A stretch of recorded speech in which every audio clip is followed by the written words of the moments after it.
Parahnya lagi, pada tahun 1949, Belanda berhasil menaklukkan seluruh wilayah Indonesia, kecuali Aceh. Saat itu, Belanda lewat propagandanya memberitahukan ke seluruh dunia bahwa Indonesia tidak ada lagi dan kembali menjadi negara jajahannya. Tapi apa yang dilakukan Aceh kala itu? Rakyat yang mendiami daerah berjuluk Serambi Mekah itu dengan gagah beraninya terus memberi perlawanan di wilayah perbatasan di Sumatera Utara.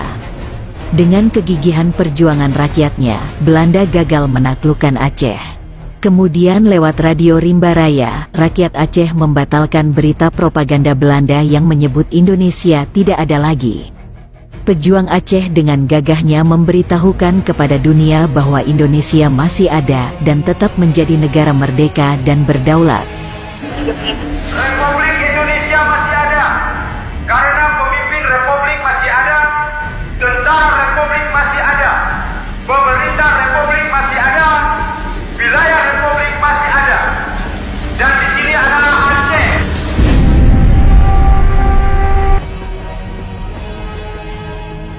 Suara pejuang Aceh yang menyatakan Indonesia masih ada melalui radio Rimba Raya dapat ditangkap jelas oleh sejumlah radio di Semenanjung Melayu, Malaysia, Singapura, Vietnam dan Filipina, bahkan Australia dan Eropa.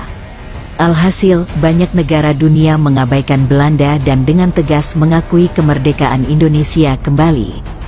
Rakyat Aceh lewat radio Rimba Raya memberi pukulan KO bagi pemerintahan Belanda kala itu. Indonesia pun selamat dan tetap menjadi negara merdeka dan berdaulat sampai saat ini. Apakah perjuangan rakyat Aceh untuk kemerdekaan Indonesia sampai di situ saja?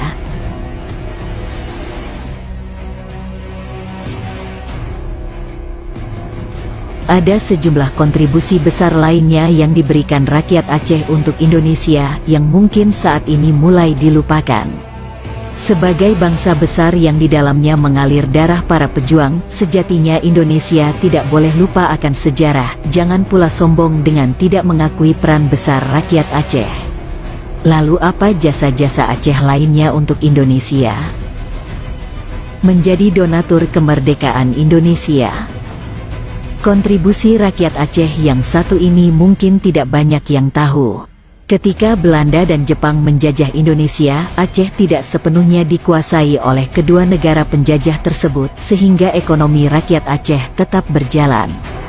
Saat Indonesia masih berada dalam kegelapan penjajahan, Aceh sejatinya dapat dengan mudah mendeklarasikan diri sebagai negara merdeka, tapi hal ini tidak dilakukan. Aceh lebih memilih setia berjuang bersama rakyat Indonesia untuk meraih kemerdekaan. Saat Indonesia masih terlatih-tatih dalam perjuangan kemerdekaan, tokoh-tokoh penting Aceh yang dikenal dermawan selalu membantu perjuangan Indonesia. Bantuan-bantuan dana dari orang-orang Aceh mengalir hingga dipakai untuk operasional pemerintah Indonesia, termasuk membiayai Agus Salim dan rombongan agar bisa mengikuti konferensi Asia di New Delhi pada tahun 1947. Tanpa bantuan dari rakyat Aceh, mungkin perjuangan untuk memperjuangkan kemerdekaan Indonesia semakin susah. Maklum saat itu Indonesia masih sangat rawan. Sumbang pesawat untuk Indonesia.